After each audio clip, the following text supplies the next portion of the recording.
So when I was a kid, going back to your question, I knew when I was 8 years old that I wanted to be a Disney animator. And I grew up in Canada. I was looking through an encyclopedia one time and they had a big spread on animation and they had Three Caballeros and all this other stuff. I didn't know how they did it. It just looked amazing to me, creating worlds out of your head that come alive. And I knew since I was 8 that I wanted to be a Disney animator. And I was not particularly a gifted artist. I mean, it's like there were people who could draw rings around me. And I was not the best draftsman in the world, but I was dedicated to wanting to become a Disney animator. So I spent my entire schooling era, like, copying and drawing and doing all these, when I look back, horrible drawings. And then eventually I got into CalArts and in the animation program, the Disney animation program. And then from there, I actually took a little sidestep to Marvel Productions, which later on became Marvel Studios, but at that point it was still Marvel Productions, and Stan Lee worked in this office. It was a warehouse in a not a great part of Los Angeles. And so we did Muppet Babies, and it was a great testing field for me. I spent like 3 years working on props and characters and everything, sort of like getting into the industry. I had an internship when I graduated at Disney, where I got to work with one of my favorite animators, one of the 9 old men, who they were like the classics, who did everything from Pinocchio to Cinderella to Lady and the Tramp to, Rescuers. And I got to have some tutelage under that. And then finally, about 3 years later, I actually became a Disney animator right on Oliver and Company, and then went into Little Mermaid and stayed there and started doing some directing things, and then started going off into other studios. So it's been sort of a life career. It wasn't a last second thing. I don't think anyone, frankly, chooses animation as a last second thing. It's like choosing to be a gymnast at the Olympics as a last second thing. Like, well, maybe I'll just do this. It's like, no, you have to sort of gear yourself up and be dedicated to it. Otherwise, it's just not a thing for most people. You were a character animator on what I consider to be one of the best Disney films of all time, The Little Mermaid. So what was that experience like? It was amazing. It was amazing. I mean, I got brought in on the film that came before that, which was Oliver and Company. And so again, it was a huge learning curve of just being thrown into the Disney sort of system, especially as a person who wasn't a very good draftsman. But I could animate and I could figure out how to, sort of get the shots that I needed to get. And so I learned all the tricks of the trade on Oliver and Company. And then when I got put on Little Mermaid, I was put on the aerial team. So there was about maybe 5-6 of us, headed up by Glenn Keane. And it was amazing. It was great. I mean, it's like the thing that was so great about it was that we got to see, they put together an animatic, which is all the storyboards, and it's put together with the dialogue. And then it had Howard Ashman and oh my God, his partner, his writing partner, that they had all the songs in there. And it just, you looked at it and you went, oh my God, this is a classic. And it wasn't even animated. It was just story sketches. And, I had gone to school with one of the people that was one of the storyboard artists. And if there was anybody who was a worse draftsman than me, it was this guy. And he would do these cryptic drawings where you didn't know if it was Flounder or Sebastian, but it was hysterical and it was funny. And it was like, you got the point.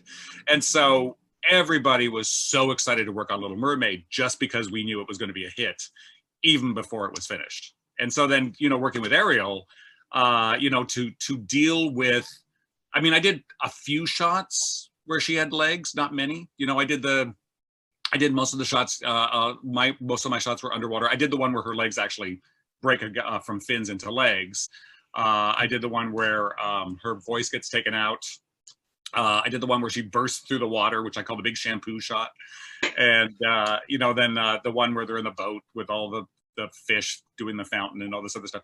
And it was a blast. I did some Flounder and at that time they on Oliver and Company, they had a system where you got a scene and you animated every character in that scene. And, they thought it was, an easy way to do it, but that means you had to wrap your head around multiple characters and how they would work as opposed to specializing in one. So on Little Mermaid, it was mostly that you would animate the character that you were designated to. And then the other animators who were like, you know, mostly flounder people or scuttle people or whatever, they would do those. And every once in a while, if there was like, you know, a couple of throw-ins, then we would just, you know, put them in ourselves. And we had an absolute top-notch group of assistants that clean up artists that just made your drawings look beautiful. And I became like, from the worst draftsman, I looked like I was the best draftsman in the world. It was great. Oh, wow. That is so cool. That is so cool. Yeah. When you were listing off all like the aerial scenes that you did, those are some of my favorite moments in the movie. Now, oh, this is amazing. And I guess sticking on to the more Disney side of things, do you have any characters from Oliver and Company or The Little Mermaid that were the most fun to animate for you? Absolutely, Oliver was the most fun. There was a the way they did it, they gave you a shot. They were very sort of, they weren't. It was just right around the turnover between the old regime and the Michael Eisner, Jeffrey Katzenberg, Peter Schneider regime. So they weren't as you know, they kept records. You had deadlines and things like that, but it was a little bit more loose as far as what you could do with a shot. So, you know, now pretty much you get a shot, you have to do it exactly the way it was given to you. Like, this is the layout, this is the angle, this is the stuff. For both Oliver and Company and Little Mermaid, I would just do my own thing. And it was like, oh my God, I can't believe I got away with it. I could never get away with it today. And I don't know if I particularly would want anyone getting away with it under me if I was directing something. But I would go, like, I did a shot that lasted for a minute. It was a minute nonstop in Oliver and Company. And Oliver gets lost on the street. And he's looking around for someone, and then all of a sudden he sees a rapper, and then he starts following these people around, and this little kid comes by, and he accidentally goes out of the street, comes rushing back. I went out and I shot my own live action footage. I animated Oliver, you know, just animating him. But for all the human references, you know, I got all the people in my department and friends of mine. We've gone to the street in the back of the animation building, and I would have them do their paces. I would film it from these different shots, and then I would use that as reference. And then for Little Mermaid, absolutely hands down the same thing. It was like doing again, not being the best draftsman, doing a very beautiful young woman is going to be challenging for a person who's not a really good draftsman. So I did a lot of live action reference for myself. So one of the shots that I got, which was her bursting out of the water, I got the shot, and it was this kind of bleh, 3/4 down shot. And it's like not very exciting. It was just sort of a throwaway shot.